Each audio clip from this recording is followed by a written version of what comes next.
The journey to the police station was accomplished in silence. After the initial demonstration of authority, the agent dropped a few paces to the rear and allowed me to walk on ahead with the plainclothesman. I was glad of this, for I had no wish to be marched through the village as though I were a pickpocket.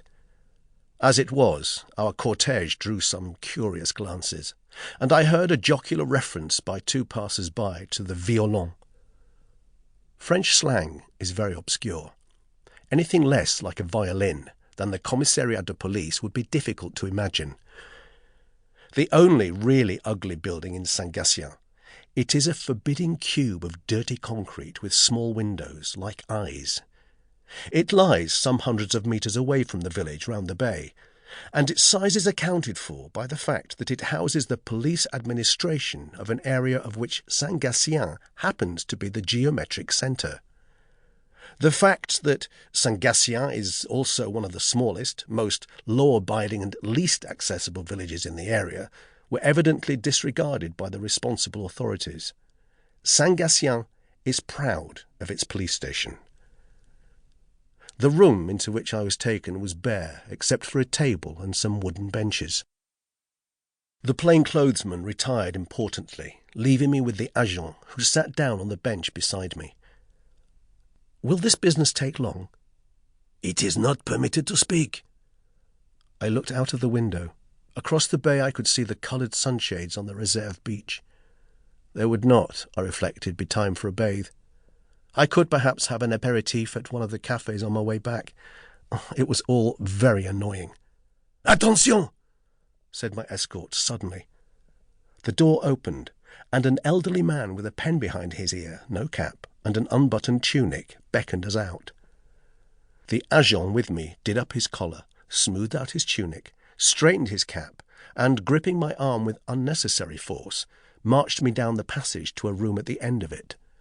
He rapped smartly on the door and opened it. Then he pushed me inside. I felt a threadbare carpet beneath my feet. Sitting facing me behind a table littered with papers was a spectacled, businesslike little man. This was the commissaire. Beside the table, wedged in a small chair with curved arms, was a very fat man in a tussore suit. Except for a clipped, mouse-coloured bristle on the rolls of fat round his neck, he was bald. The skin of his face was loose and hung down in thick folds, which drew the corners of his mouth with them. They gave the face a faintly judicial air. The eyes were extraordinarily small and heavily lidded. Sweat poured off his face, and he kept passing a screwed-up handkerchief round the inside of his collar. He did not look at me. "Josef Vadassy!" It was the commissaire who spoke. "Yes?" The commissaire nodded to the agent behind me, and the man went out, closing the door softly behind him. "Your identity card!" I produced the card from my wallet and handed it over. He drew a sheet of paper towards him and began making notes. "Your age?" 32. "You are, I see, a teacher of languages." "Yes." "Who employs you?" "The Bertrand Matisse School of Languages, 114 bis, Avenue Marceau, Paris, 6. While he was writing this down, I glanced at the fat man. His eyes were closed, and he was fanning his face gently with the handkerchief. "Attention!" said the commissaire sharply. "You have a labour permit?" "Yes." "Show it to me." "It's in Paris. I am here on holiday." "You are a Yugoslav subject?"